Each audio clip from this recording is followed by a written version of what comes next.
Thank you. All right. Are you all ready for a panel? Let me put all my stuff down here. All right. So I'm just going to jump right into introducing our educators for our first panel today. First up, we have Garry Gaber. He's the department chair of the Game Design, Animation, and Motion Graphics department at ACC.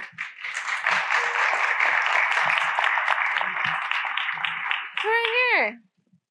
Purple mic. Next up, we have Mayet Andreassen. She's the Associate Program Director in the College of Performance, Visualization, and Fine Art at Texas A&M.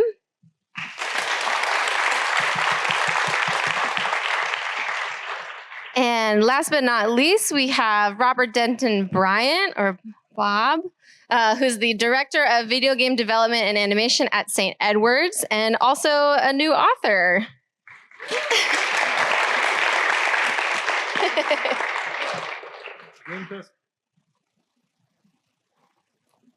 Mic test. Hello? Okay. Game Testing All-in-One, 4th edition, available now at your favorite bookseller. Thank you.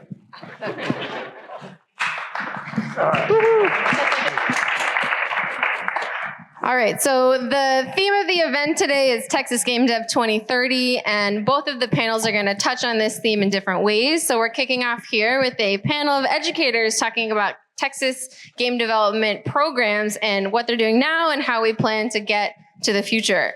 So I'll kick it off. Sit down. So for Garry and Robert, I have a question for both of you to start us off. Both ACC and St. Edward's emphasize connecting students to the local Austin and Texas workforce, but the programs have different structures. ACC is a 2-year program, St. Edward's is a 4-year program. How does the specifics of your program structure adapt to the evolving needs of the Austin game development scene? And how might you change these approaches as we approach 2030? Garry, would you like to start us? If I can figure this out. Does it work? Yes. Hi, everybody. Garry Gaber. So we are a community college. And what that means is that we are beholden to the community. So we have something called an advisory group that we meet with, usually, Deanna, close your ears, at least twice a year, but it has been a while. So because of the pandemic. But what we do is usually we'll poll that advisory group and tell them what we're doing. We give them an overview of our degree, any changes we want to make, and they validate it. They basically tell us either, yes, you're in the right direction, or no, you probably want to change this. And that is how we stay in touch with the community. We really do involve the community. And this advisory group is made up of people from different companies, also independent developers, some alumni, and some of our faculty as well that also teach as well as work in the industry. A quick follow-up before we move on to Bob. This would be a corollary. Corollary. Yes. Can you speak to one of the changes that you've made recently based on their advice? The last meeting was about 4 years ago before the pandemic. However, in between that, we have changed a couple things and then sent that out over email. So some of the changes we make are procedural, which isn't anything exciting. And some of them are software related. We asked them for validation as to what software we're using. Are we doing the right thing? The last time we asked, Unity was still their choice for us as a school. That may change eventually. We're not sure. When we have our next meeting, we're going to ask them the same question. But Unity was one of the big things that we settled on and then we were validated on. Thank you. And that's the development environment. Yeah, sorry. So we're a 4-year program, but we're also at St. Edward's, which is a small liberal arts college, right? So part of our emphasis is letting students explore. And what's cool about that with Austin is you get to explore the amazing game dev community here in Austin.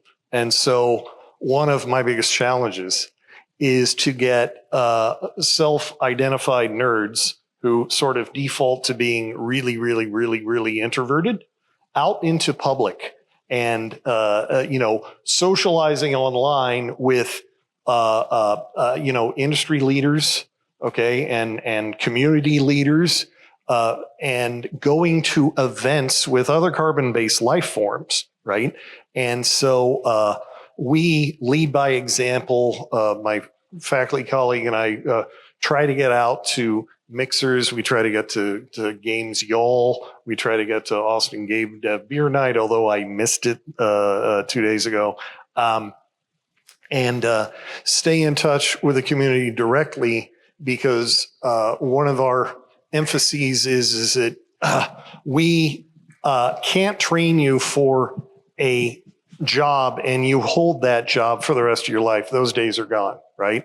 But we can educate you for a lifetime, right? And part of that education is being able to develop the resources to where I need to meet somebody. I need to, learn how to tell my story. I need to learn how to not go to a mixer like, please don't tell them I said this. I had one student go to Austin Gave Dev beer night, and when he was old enough, and he just kind of started at one end of the room and says, do you have any jobs available? Hi, do you have any jobs available? Hi, are you hiring? I'm like, that's not how this is done, right?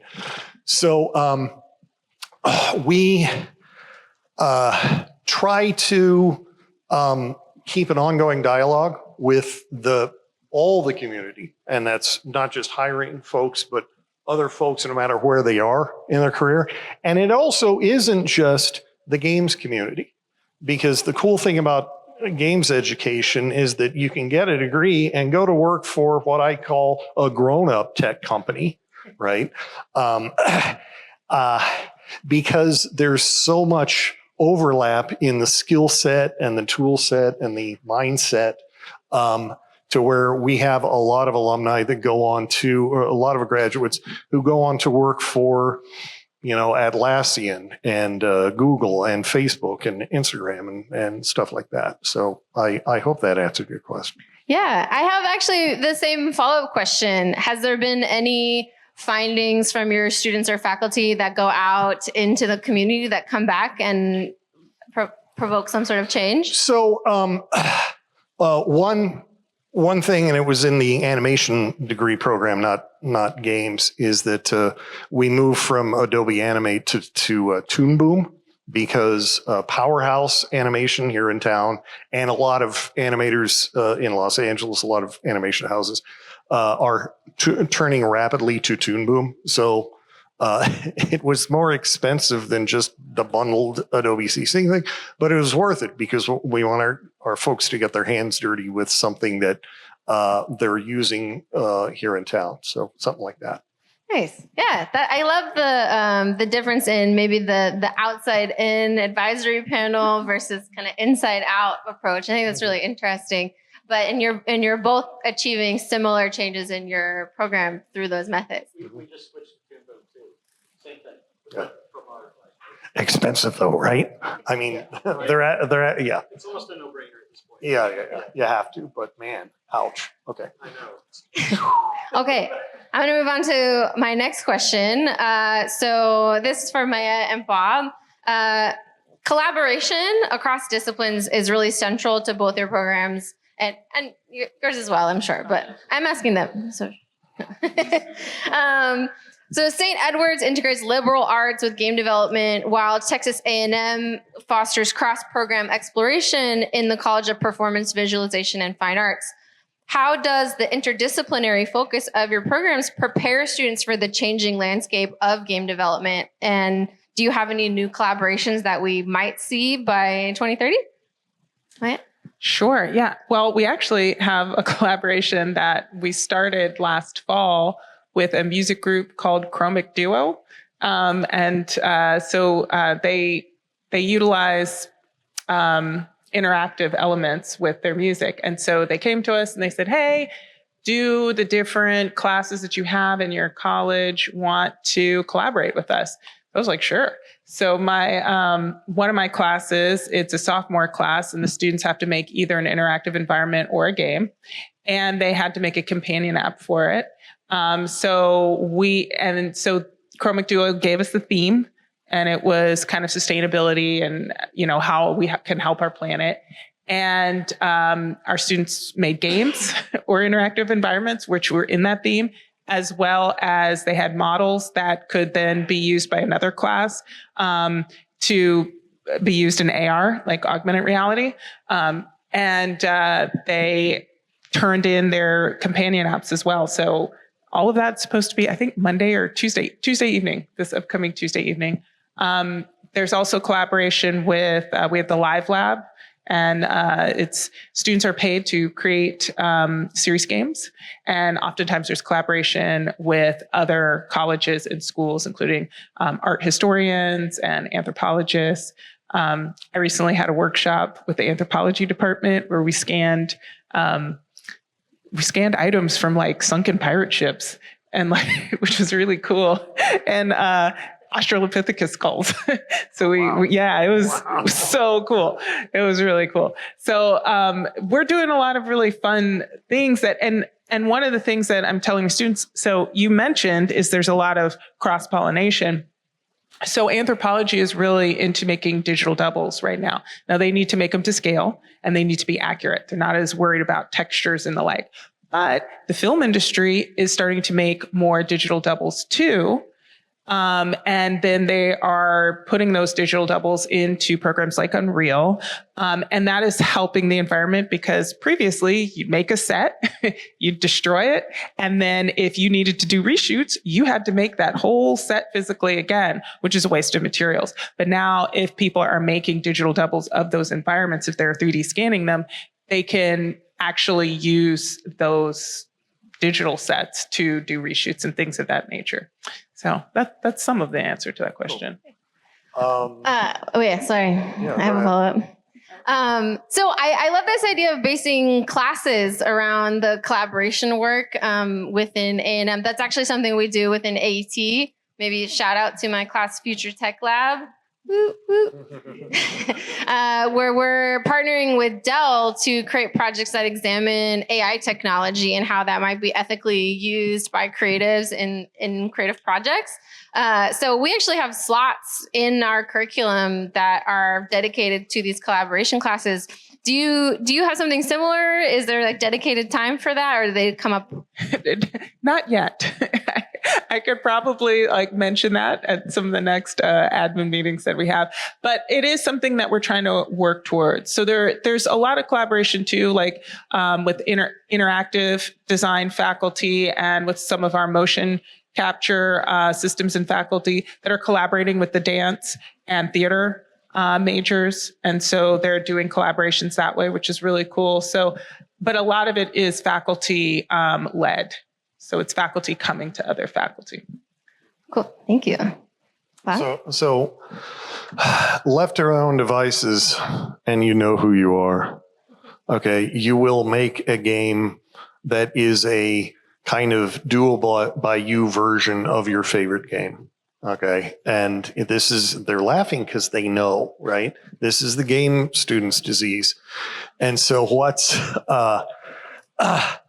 I was so excited about kind of St. Edward's and doing liberal arts-based video game development, as oxymoronic as that sounds, is that the liberal arts tradition, which goes back thousands of years of Western civilization, means that you have thousands of years of Western civilization and also thousands of years of South Asian and East Asian civilization to draw from. Right. And so one of my favorite one of my favorite exercises to give if I'm teaching game design is called the Shakespeare game. And I'll mention that assignment and students will quake because they're like, I have no idea. I'm like, well, you will. Right. And we've done two things that I'm really proud of. Currently, we have an on-campus collaboration with our Masters in Counseling program, where we have some really interesting faculty folks who have been working on D&D as therapy, Dungeons and Dragons as therapy. This is a thing, okay? This is a thing to where you could do a literature review of all the stuff that's been published on D&D as therapy. Wow. So they reached out to us, and our seniors are working with the Masters in Counseling students to develop some D&D modules that still feel like D&D, but that are going to be, do the positive therapeutic things that you're looking for from this type of thing. So that's amazing to me. Well before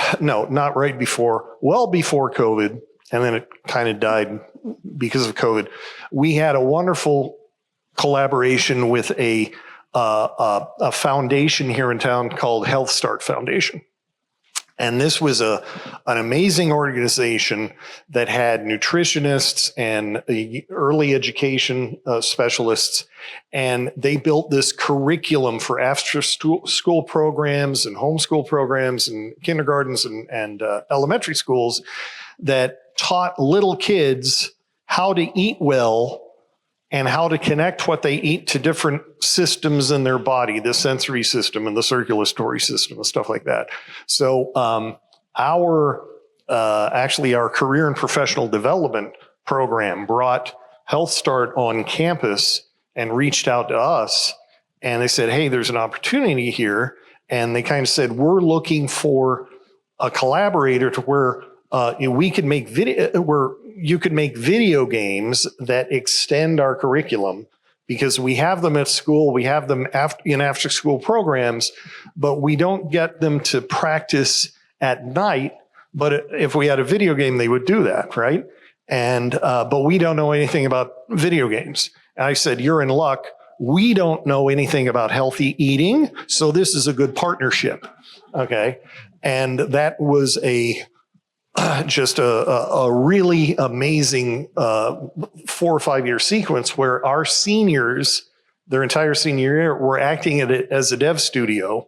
And in September, early weeks, they would immerse themselves in the Health Start curriculum and then develop that into pitches for mini games, because the game was ultimately a Mario Party kind of suite of mini games.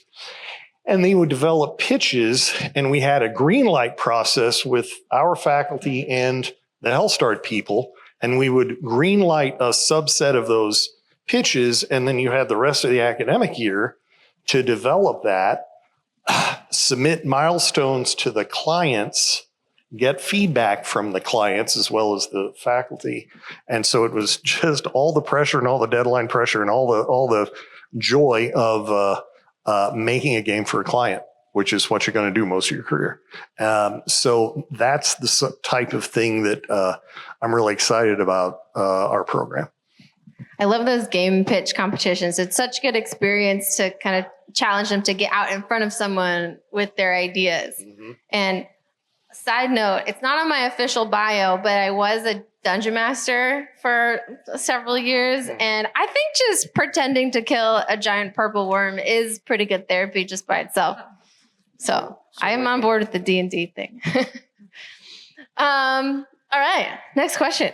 For Garry and Mayet, as leaders in programs that blend technical skills with creativity, ACC's got a new certificate on technical animation, and Texas A&M is introducing virtual production. What innovations or emerging technologies do you see becoming central to game development education by 2030? And how are your programs bringing those in? I don't know. Anyway. No.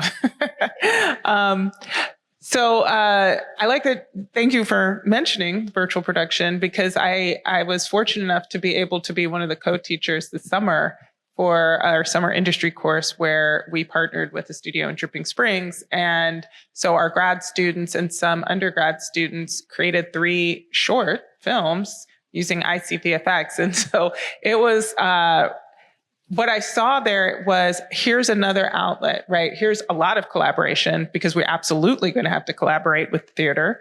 We're absolutely going to have to, like with props, like students had to make physical props. They had to source costumes. They had to make casting calls for actors, right? But they also they both built some elements from scratch and also used Megascans to build the environment for the LED wall. They had to write a script. They had to do script breakdowns. They had to do all that, and they had to do pre-production. So they basically made their films in Unreal, right? And used metahumans to do it.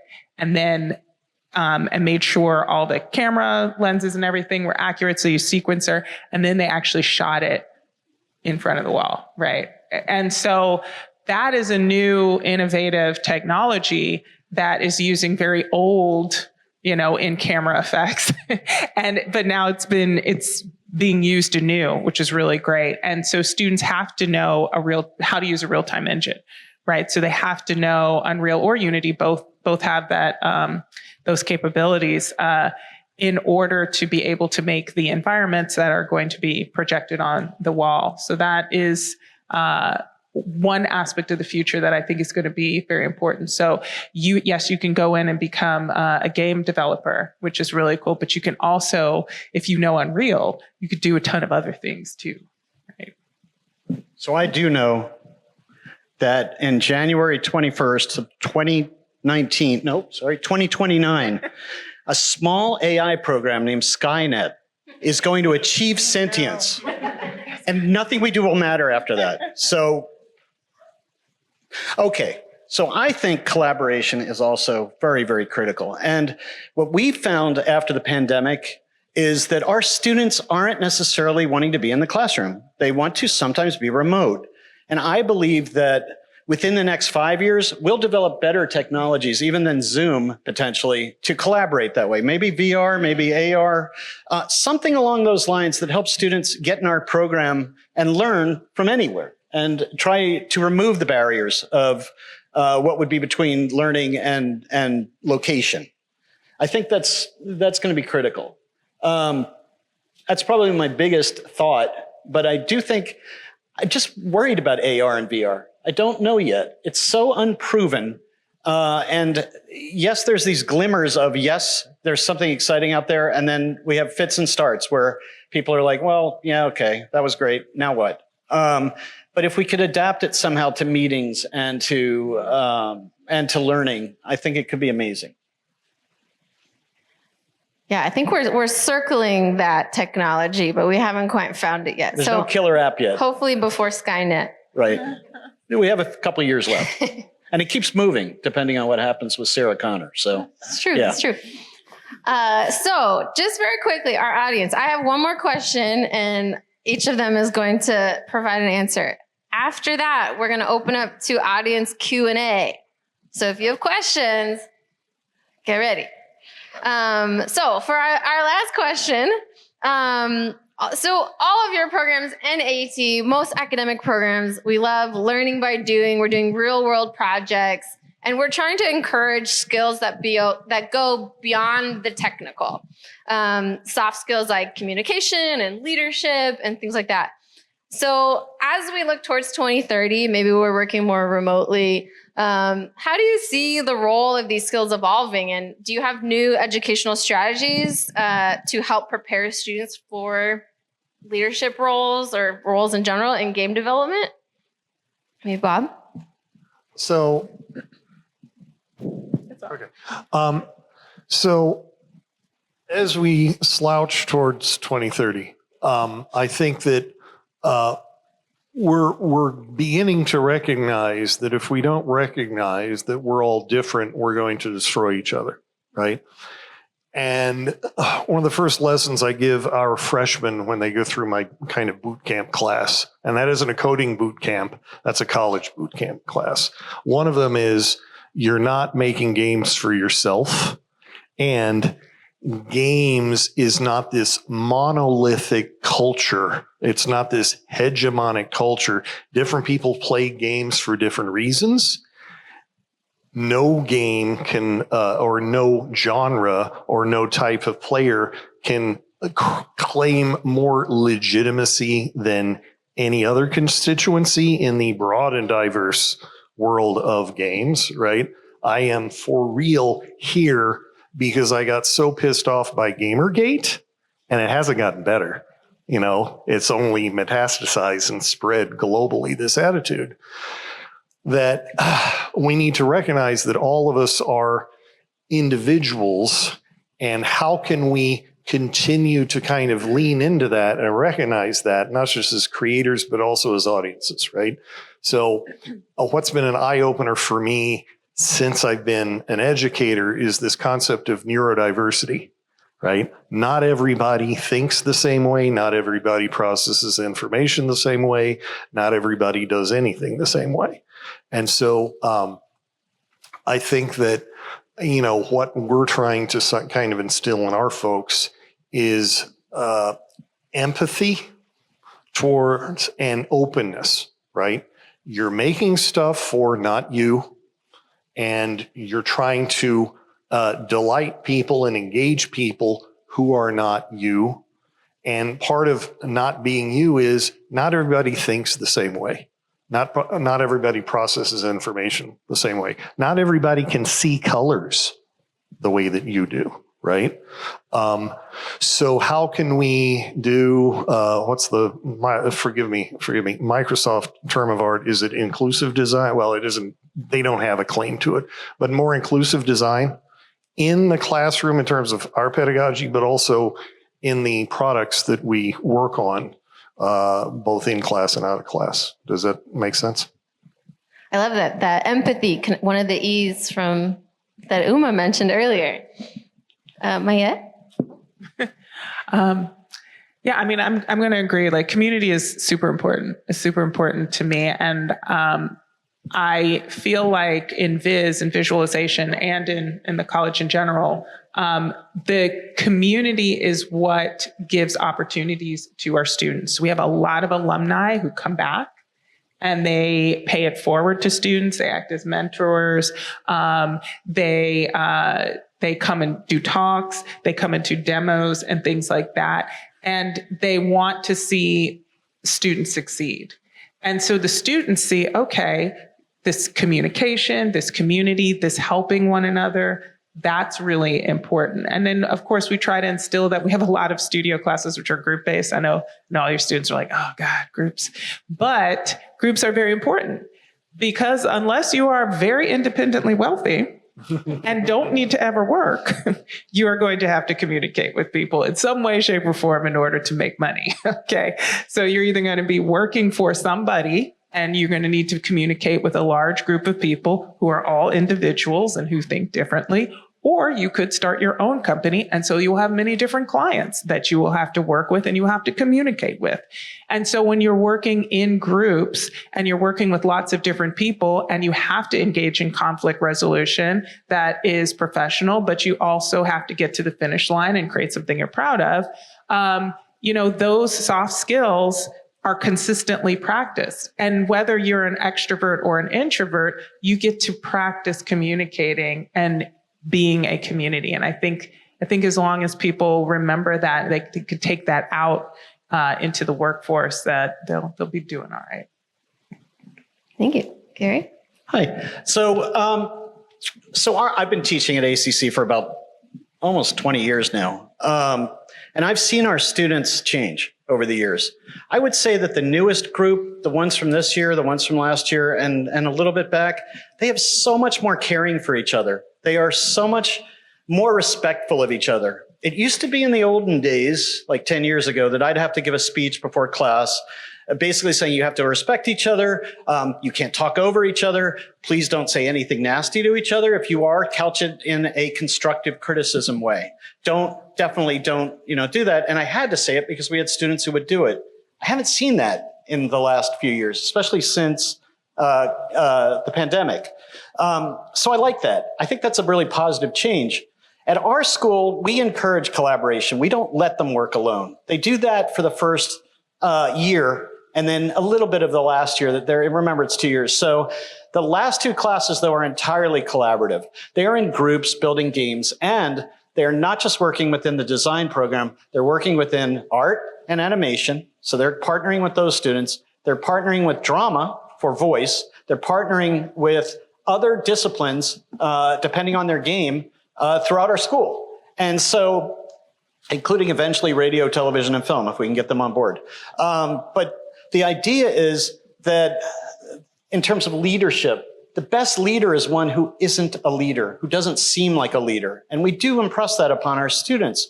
We don't want the creative lead of a game being a dictator. So we teach them be open to these other ideas, be open to what your team says. And when they're not, we talk to them about it. But again, I haven't seen that as much in the last few years. They've been so much more open and forgiving and giving space to each other that it's wonderful. I don't have to do as much on that side. So what I would say is collaboration is definitely what it's all about. And learning how to talk to other people, learning how to deal in a group environment, I think it's critical to success. Can I just say one last thing? I have a student who's in one of my current classes, and he's amazing. Like, he just goes out of his way to help other students on the Slack channel. We have a questions, channel, and people ask questions. My grad assistant and peer teachers, we don't even get to answer the questions because he is already there answering, and everybody's so appreciative. I made sure to recognize his efforts. I was like, I need to hire you as a peer teacher because you are the MVP of the class, sir. So that, and everybody clapped for him. Like, everyone's super appreciative. So he's a leader just through helping others out and wanting to see his peers succeed. Right. Yeah. I love that idea of teaching leadership through sharing and support, because that's true leaders, they lift the team along with them. Yeah. Well, thank you all so much. That was all of my questions, and we're going to now open up to audience questions. And since I have the mic, I'm going to ask the first couple questions because I feel empowered to. So I have a question for the whole panel, and it's a very quick question, but it's something I'm kind of been thinking about. In your current state of your program, how long has your program been around in game development design? How long would you say approximately? Well, I'm going to ask ACC last. Okay. Got it. Okay.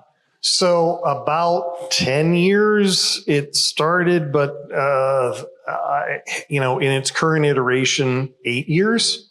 And, we did a curriculum refresh about 4 years ago. And as soon as I finish this, I have to go work on the next curriculum refresh. But it's fine tuning stuff. We're not doing anything majorly different because what we've got seems to be working. Well, visualization, the master's program, has been around for about 30 years. I think since 1989 or so longer, actually. And the undergrad program has been around for about 16 years. Okay, and that has incorporated, so games is a focus in Viz. So there's game development, animation production, and interactive design, which encompasses UI, UX, web dev, and all that stuff. How long do you think games has been part of the visualization? Well, I know for sure they've been part of visualization since undergrad started. But I think they've been around longer. I would have to reach out to some of the alumni that I know and ask them.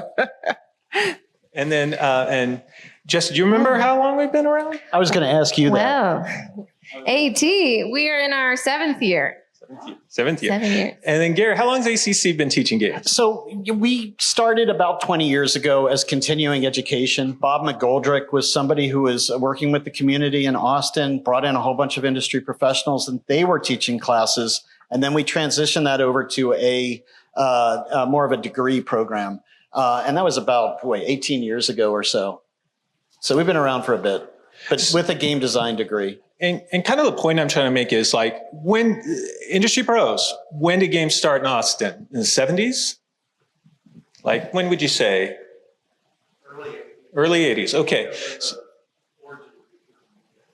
Okay. So this has been, Austin's been a major part of games since the 80s, right? And we've had a lot of stuff going on here. But these college programs are relatively young. I mean, most of them have been around 7 to 10 years. But ACC's been around a lot longer because also the opportunities to do adjunct professorship at a community college is much easier, so you can get professionals to come and teach and things like that. So this is the thing, is education in games is so new. It's so young. And this is, and so everything is kind of a discovery. And one of the things that we all say is that you learn more through failure than success. And so I must be a genius, but the thing is that that's when I was in the industry and someone actually talked to me about, hey, maybe you should think about teaching. I was like, I'm a game producer and designer. I'm not going to go teaching. Why would I do that? Why would all the other people I work with start out in QA and work their way up? And And the response I got was because they can learn from our mistakes. I have a whole career of mistakes that all of you can learn from. And that is because you learn more from those mistakes. And I think that's something that we're now all of our programs are pretty young and they're all developing, but we're catching up, even though there'll always be a couple, 20, 30 years ahead of us to the games industry there. So I have a question for Jessie actually now. So we've heard a lot about the other programs, but being moderator, it was hard for you to talk a little bit about our programs. Could you talk about arts and entertainment technologies for just a moment and how our approach to game design and development? Yes, sure.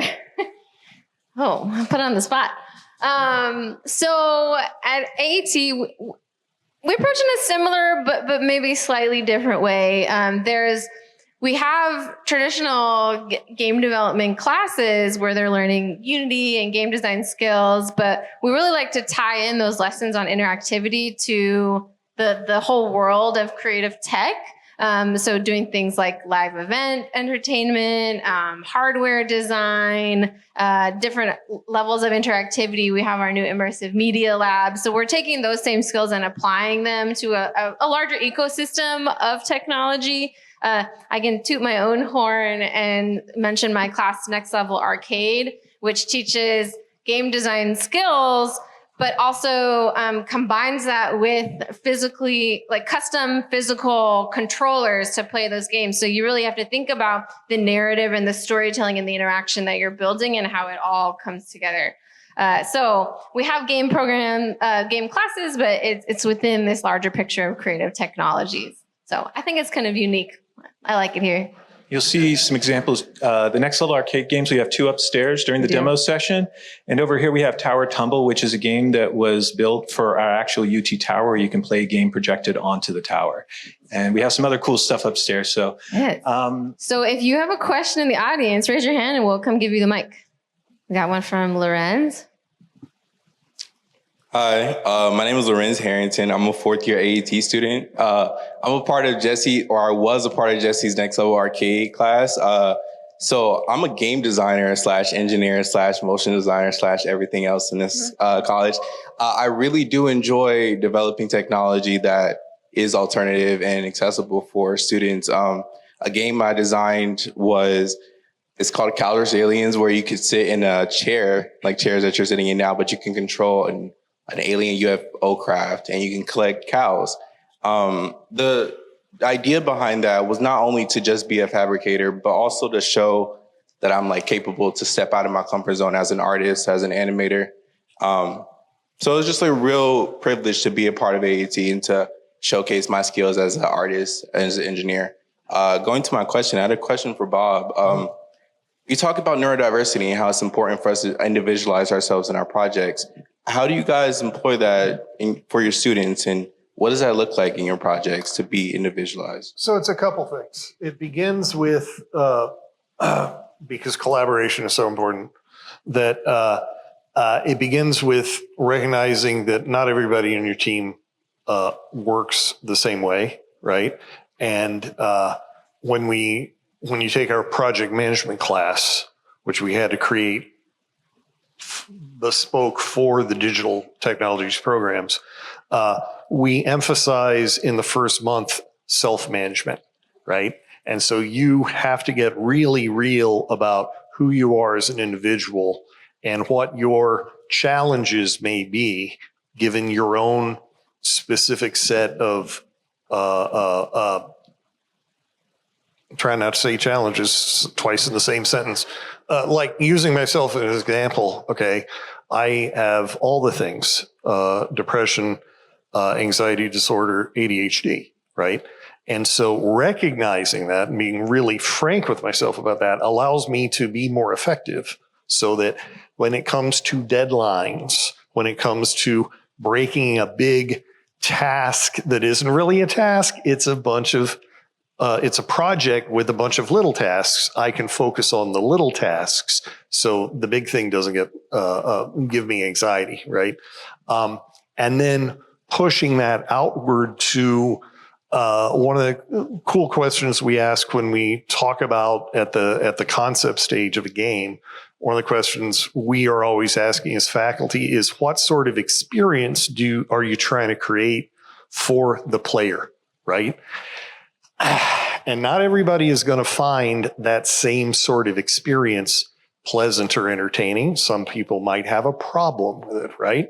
And so you need to be really, really, really mindful that not everybody is a hardcore gamer with 12-inch long thumbs, right? Not everybody processes like audio information the same, right? And so if for those people, is there a better way of presenting that information? Is there an alternate way of getting them to engage in the game system and still have an experience that's sort of what you're intending for that player? Does that make sense? Absolutely. As a creative and someone I'd say is neurodivergent, I've had my personal troubles with communicating my creative work, especially in games.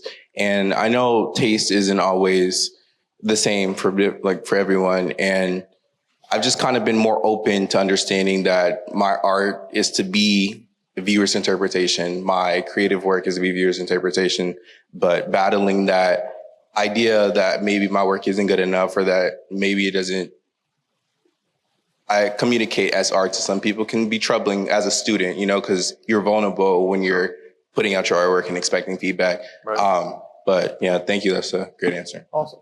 Thank you, Lorenz. Any other questions? Oh, we got one. I'm first than you. Hi, my name is Miranda Ward, and I'm a third-year AET major. I'm mostly focusing on game design right now in my degree. And we know that the game design, animation, creative industries as a whole are huge. They're diverse. They come in all shapes and sizes. And I know that I, along with a lot of my peers, are kind of intending to go into the smaller, more indie field, ideally. So my question would be, how does your department's professional development team navigate preparing students for not only working with larger, more traditionally structured companies, but smaller independent groups as well? Well, I know we have a business kind of for the arts class where we talk about, how you come up with a business plan and how you figure out how you should charge for things. And I mean, we have a great faculty member who's not only teaching that class, but she's partnered with the Mayes Business School, right? And so she's crafted it for the art side.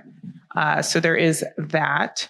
I do like to encourage students to get out and talk to people who work in the industry. Like you mentioned, there's so many events here in Austin, so many for networking. There's no excuse not to go to them and just start talking to people and listening to them. Because there are a lot of indie developers here in town. And so they can tell you their experiences. There are organizations that can mentor students. Especially if you're trying to kind of start, anywhere in your career. So I know Women in Animation has a mentorship program. There's also Women in Film and TV, I believe.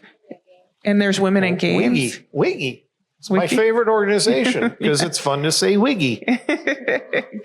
But there's a lot of other organizations too that will mentor students and that have talks for students and who will also mentor people who are in the industry as well, right? Because there's tons of people who are doing. So I know there are all of those different avenues to kind of help get your foot in the door and to understand the business side of what you need to know in order to be successful.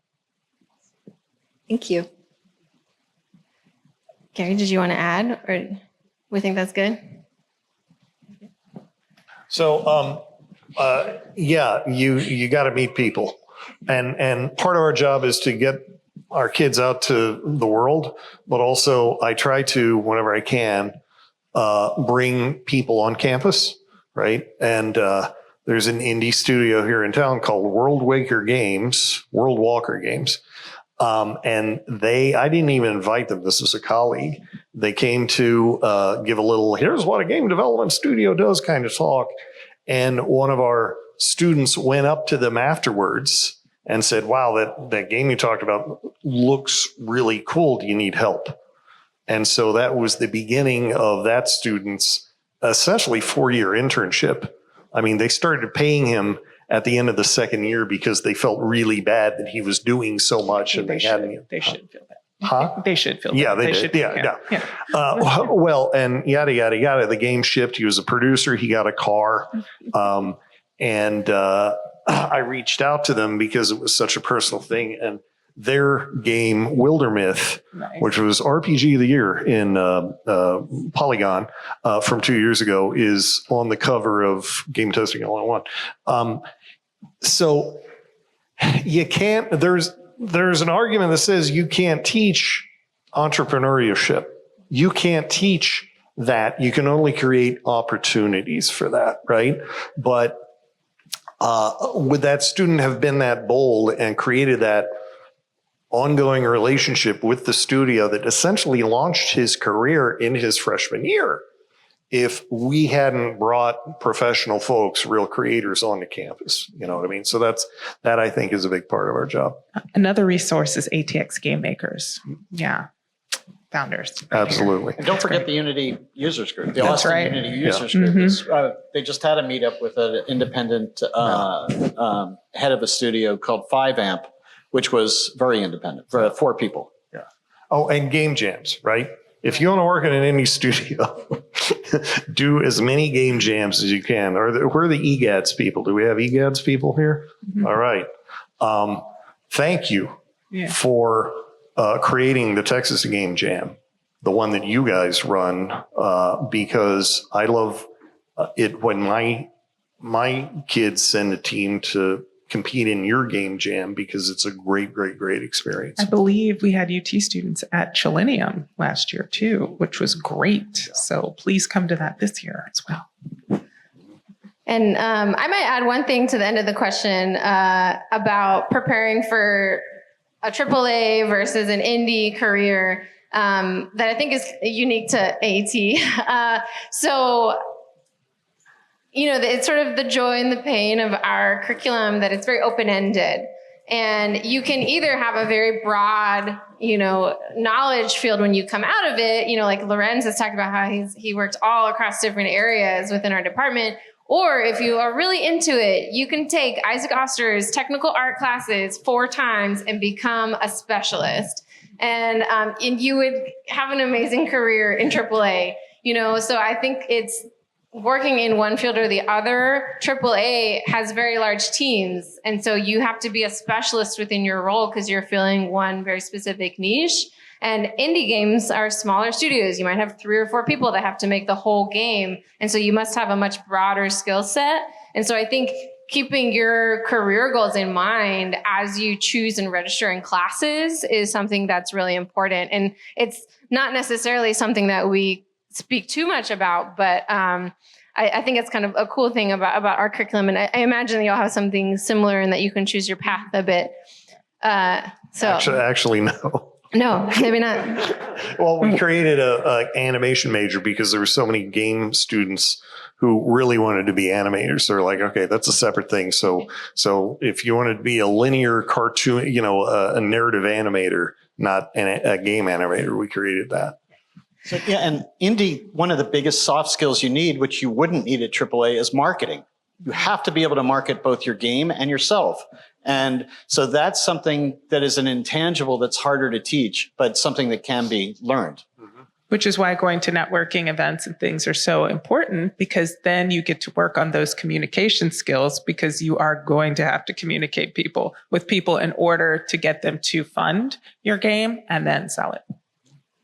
Yeah, if you don't like communication, go into AAA. You could just model all day, never talk to anybody. It's great. So I believe we have a little less than 5 minutes. Yeah, we have time for one more question. One more question.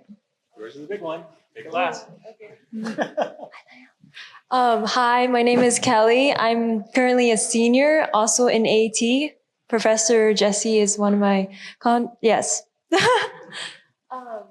Okay, so this might be kind of a dark question. So hopefully something uplifting happens afterwards. But So I really care about social and environmental impact, and I think games is a wonderful medium for it. I also want to thank you guys for coming and taking the time to talk to us students. So how would you, and if you have a personal story, feel free to speak to it. How would you go about creating games or immersive experiences that address sensitive topics in a way that's impactful? Well, we had to do that, right? My students, we teamed up with Chromic Duo, and they said, okay, the UN has all these initiatives to make the world a better place. I can't even remember how many there are, but there's a lot of them. And so I went through them and I narrowed them down, me and another faculty member is teaching a similar class, to ones that we felt students could actually make a game from. And so we introduced that to the students. Were like, hey, we're teaming up with Chromic Duo. You have to do one of these themes. And so students really researched, how can I make a game or an interactive environment about being sustainable or having a sustainable home?